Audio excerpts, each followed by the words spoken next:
Hi, and welcome to Got Science. I'm Bob Midden. Over the next few minutes, we'll be discussing a kinetic energy demonstration for use in your classroom.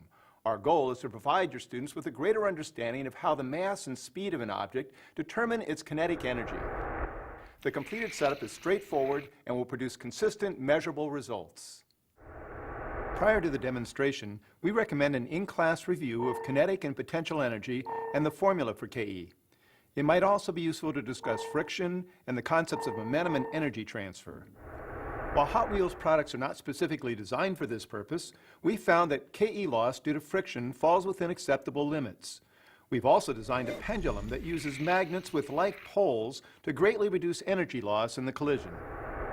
All of the components used are inexpensive and easy to obtain. A complete list of materials, vendors, and assembly instructions are available at WBGU.org. During the investigation, you'll run a number of trials that manipulate the mass and speed of the test car. You'll adjust the mass by adding lead sheets and the speed by adjusting the height of the launch ramp.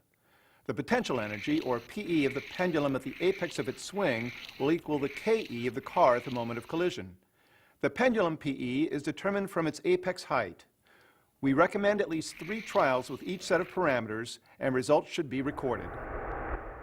Several tasks are required for each run, and you might find it useful to divide your class into teams. Specific assignments can include adjusting car mass,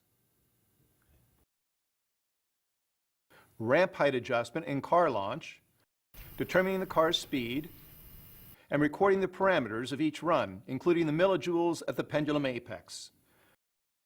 During the trials, you should determine the car's speed just prior to the collision. Measure its time of travel over a 1-meter section of track as close to the pendulum as possible. You might also consider recording the pendulum swing with a video camera.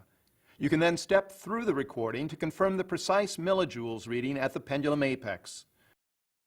For maximum momentum transfer, the mass of the pendulum should be equal to the test car. We suggest using car masses in the range of 60 to 200 grams and launch heights in the range of 7 to 30 centimeters. But you should adjust these for optimum performance in your system. All of your data should be collected in a table. We've created a template you can download at our website. For each trial, your students will need to record the car mass, the launch height, the distance of time travel, the recorded time, the pendulum mass, and the millijoules at pendulum apex.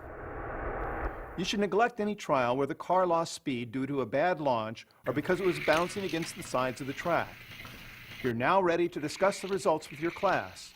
Begin by asking the students which variable created a greater increase in KE, the car's mass or its speed. As you continue, focus your questions on those results that provide clear comparisons. For example, how much did the KE increase by doubling the car's mass? How much by doubling its speed? Taking it a step further, show the students these 4 equations and ask which best agrees with the results of your trials. You can find a number of additional discussion questions, an assessment example, and other information at our website. We encourage you to experiment with our system and create the best process for you and your students. And by all means, have fun. For Got Science, I'm Bob Midden.